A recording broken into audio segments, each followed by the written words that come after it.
When it combines with tasting, it becomes loud calling, wailing, and regretful weeping. When it combines with touch, it becomes sensations of large and small, where 10,000 births and 10,000 deaths are endured every day, and of lying with one's face to the ground. Ananda, these are called the 10 causes and 6 retributions of the hells, which are all created by the confusion and falseness of living beings. If living beings create this evil karma, simultaneously, they enter the avasai hell and endure limitless suffering, passing through limitless kalpas. If each of the 6 sense organs creates them, and if what is done includes each state and each sense organ, then the person will enter the 8 unintermittent hells. If the 3 karmas of body, mouth, and mind commit acts of killing, stealing, and lust, the person will enter the 18 hells. If the 3 karmas are not all involved, and there is perhaps just one act of killing and one of stealing, then the person must enter the 36 hells. If the sense organ of sight alone commits just one karmic offense, then the person must enter the 108 hells. Because of this, living beings who do certain things create certain karma, and so in the world they enter collective hells, which arise from false thinking and which originally are not there at all. And then, Ananda, after the living beings who have slandered and broken the precepts, violated the Bodhisattva precepts, slandered the Buddha's Nirvana, and created various other kinds of karma, pass through many kalpas of being burned in the inferno, they finally finish paying for their offenses and are reborn as ghosts. If greed for material objects was the original cause that made the person commit offenses, then, after he has finished paying for his crimes, he will take shape when he encounters material objects and will become a strange ghost. If it was indulgence in lust that made the person commit offenses, then, after he has finished paying for his crimes, he will take shape when he encounters the wind and will become a drought ghost. If it was indulgence in lying that made the person commit offenses, then, after he has finished paying for his crimes, he will take shape when he encounters animals and will become a May ghost. If it was hatred that made the person commit offenses, then, after he has finished paying for his crimes, he will take shape when he encounters worms and insects, and will become a goo poison ghost. If it was the harboring of grudges that made the person commit offenses, then, after he has finished paying for his crimes, he will take shape when he encounters degeneration and will become a pestilence ghost. If it was arrogance that made the person commit offenses, then, after he has finished paying for his crimes, he will take shape when he encounters gases and will become a hungry ghost. If it was injustice to others that made the person commit offenses, then after he has finished paying for his crimes, he will take shape when he encounters darkness and will become a paralysis ghost. It was attachment to wrong views that made the person commit offenses, then, after he has finished paying for his crimes, he will take shape when he encounters essential energy and will become a Wang Liang ghost. If it was deception that made the person commit offenses, then, after he has finished paying for his crimes, he will take shape when he encounters brightness and will become a servant ghost. If it was the practice of forming factions that made the person commit offenses, then, after he has finished paying for his crimes, he will take shape when he encounters people and will become a messenger ghost. Ananda, such a person's fall is due to his totally emotional level of functioning. When his karmic fire has burned out, he will rise up to be reborn as a ghost.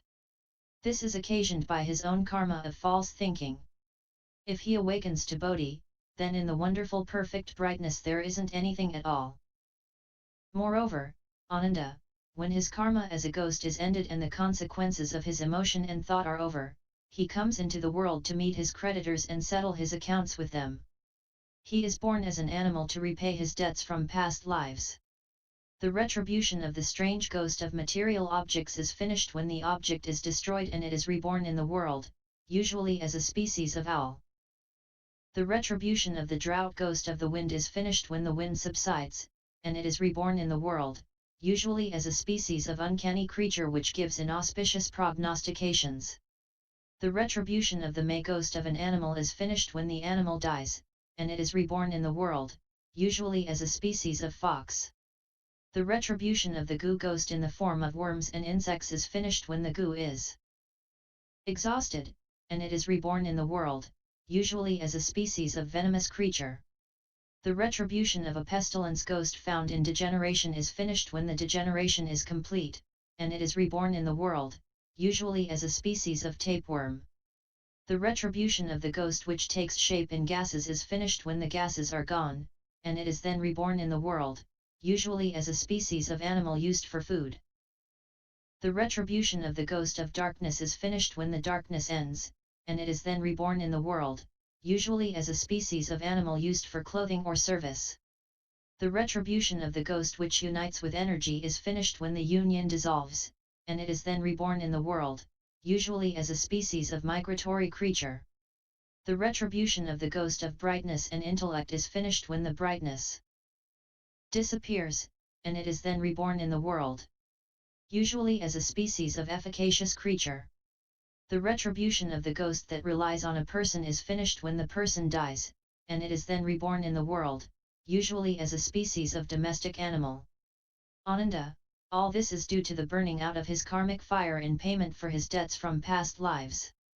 The rebirth as an animal is also occasioned by his own false and empty karma.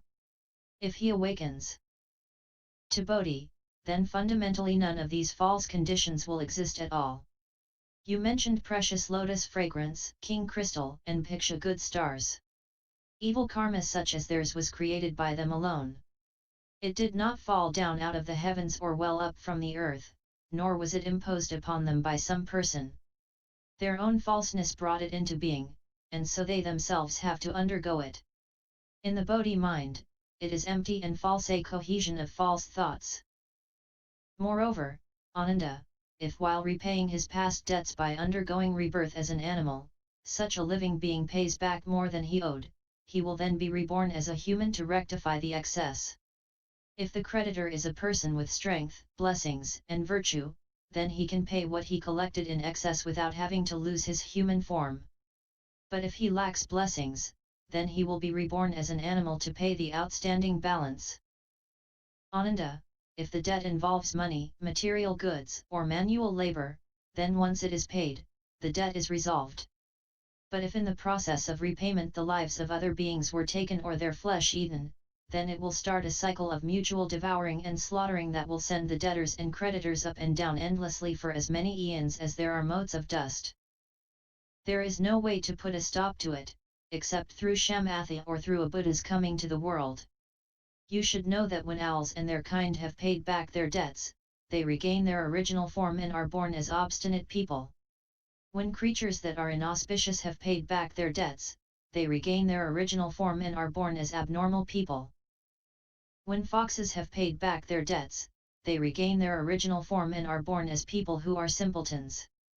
When creatures of the venomous category have paid back their debts, they regain their original form and are born as malicious people. When tapeworms and their like have paid back their debts, they regain their original form and are born as lowly people. When the edible types of creatures have paid back their debts, they regain their original form and are reborn as weak people. When creatures that are used for clothing or service have paid back their debts, they regain their original form and are reborn as people who do hard labor. When creatures that migrate have paid back their debts, they regain their original form and are reborn as literary people. When efficacious creatures have paid back their debts, they regain their original form and are reborn as intelligent people. When domestic animals have paid back their debts, they regain their original form and are reborn as sophisticated people.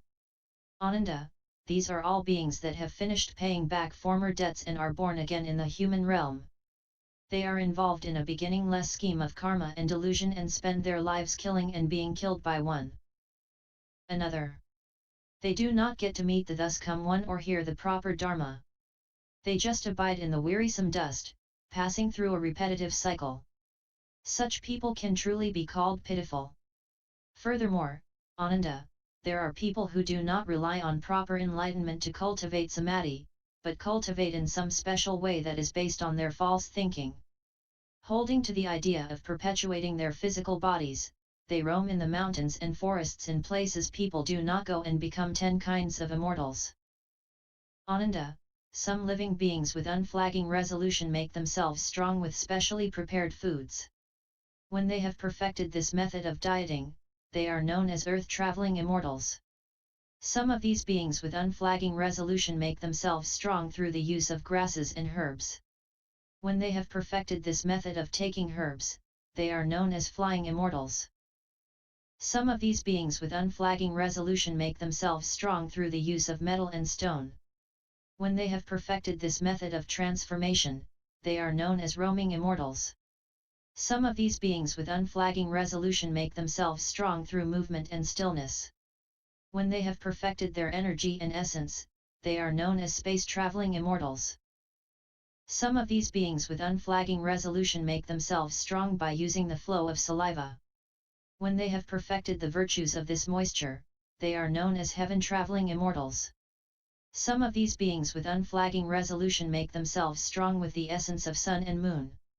When they have perfected the inhalation of this essence, they are known as all-penetrating immortals.